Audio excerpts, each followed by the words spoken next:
Did you know that Roman entrepreneurs made money on everything, including human excrement? Shocking. And that's just the tip of the iceberg. In ancient Rome, there was a profession called fulones, people who collected urine from public toilets, then used it as a bleach for togas and earned huge sums of money. Emperor Vespasian even introduced a urine tax, telling his son when he reproached him for the indecent source of income, "Money does not stink." Other rich men profited from even crueler things. Some patricians specifically bought beautiful slaves, trained them in professions, and then rented them out at fabulous prices. The profit could reach 400% per year. What was hidden from us about the economy of ancient Rome? What other shocking ways of earning money existed in that era? We will tell you about this in our video. Let's transport ourselves to the streets of the Eternal City, where the air was filled not only with the aroma of spices and incense, but also with the smell of big money, and one of the main aromas was the smell of burning. Imagine, in Rome, built mainly of wooden multi-story buildings called insulae, fires were commonplace. While residents in a panic saved their lives and meager belongings, a certain Marcus Licinius Crassus, one of the richest men in history, would appear at the scene of the tragedy. He was in no hurry to extinguish the fire. Instead, his agents would find the unfortunate owner of the still-burning house and offer to buy it for a pittance. Refuse, your building would simply burn to the ground. Agree, you would get at least some money. And as soon as the deal was struck, Crassus's personal fire brigade, consisting of 500 trained slaves, would instantly start extinguishing the fire. Thus, for pennies, he bought up entire blocks and then built new apartment buildings in their place, bringing him colossal profits. Cynical? Absolutely, but incredibly profitable. But what if your business is not destruction, but death? The Romans took the afterlife and its rituals very seriously. A proper funeral was the key to peace for the soul. A whole industry of burial collegia grew out of this need. These were a kind of club whose members paid regular contributions to guarantee a dignified burial for themselves and their loved ones, complete with a feast and all honors. It would seem like a good deed, but for the organizers of these collegia, it was a real business. They accumulated huge sums and could put them into circulation, issuing loans at interest. Sometimes such collegia turned out to be financial pyramids. Their founders would simply disappear with all the money, leaving hundreds of people without savings and without hope for a decent send-off to the next world. It turns out that even in such a sacred matter as death, there were those who saw only an opportunity for profit. And what about the entertainment industry?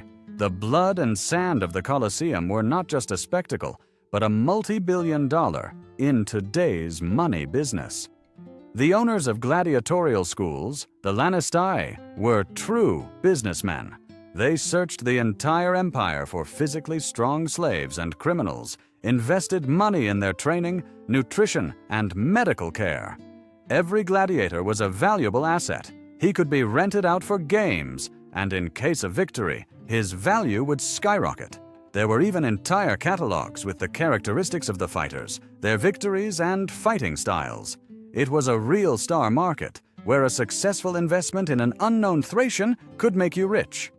And then there was the betting. The totalizator around the arena was not inferior to modern bookmakers in terms of excitement and turnover. But not everything was decided in the arena. Information warfare and business intelligence also flourished in Rome. Of course, there was no internet, but there was a need for information. There was an official newspaper, the Acta Diurna, clay tablets with Senate news that were posted in the forum. But enterprising businessmen went further. They hired scribes who not only copied official reports, but also added rumors, information about the arrival of merchant ships in port, upcoming weddings in noble families, and, of course, juicy gossip. Such private news agencies sold their scroll newsletters to wealthy subscribers throughout the empire. Knowing where and when a profitable contract would be, or whose political authority had faltered, was very expensive. In essence, it was an insider information market that operated 2,000 years before the appearance of Wall Street.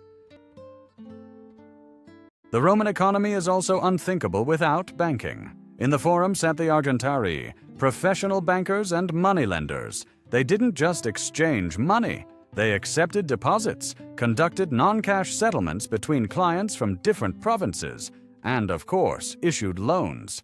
And this is where the most interesting part began. The interest rates were monstrous. 12% per year was considered a godsend. The norm was 24 or even 48%.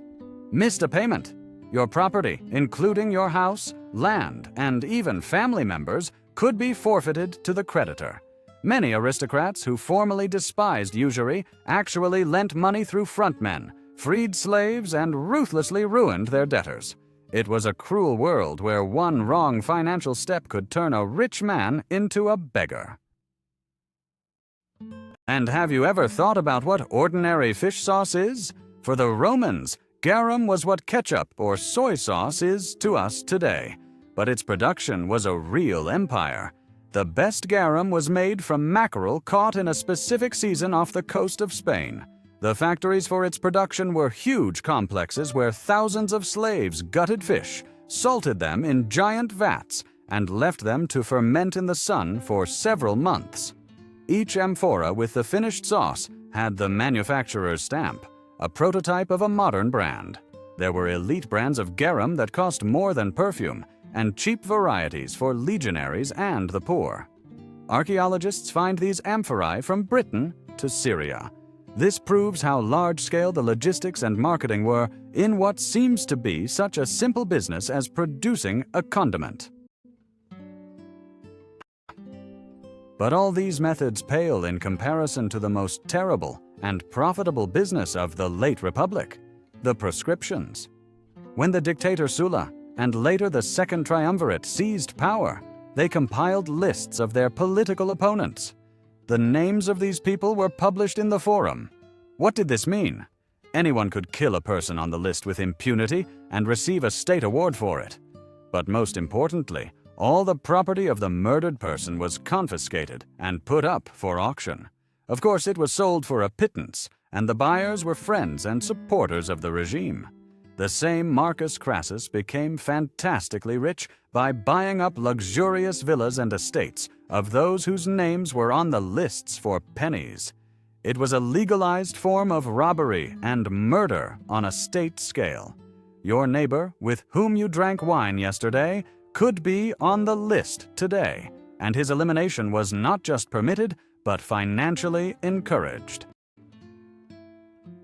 As you can see, ancient Rome was not only the cradle of law, architecture, and philosophy, but also an arena for the most sophisticated, ingenious, and sometimes monstrous ways of earning money. From waste recycling and speculating on others' grief, to creating global brands and legalized murder for profit. The Romans proved that human ingenuity in the pursuit of wealth knows no bounds.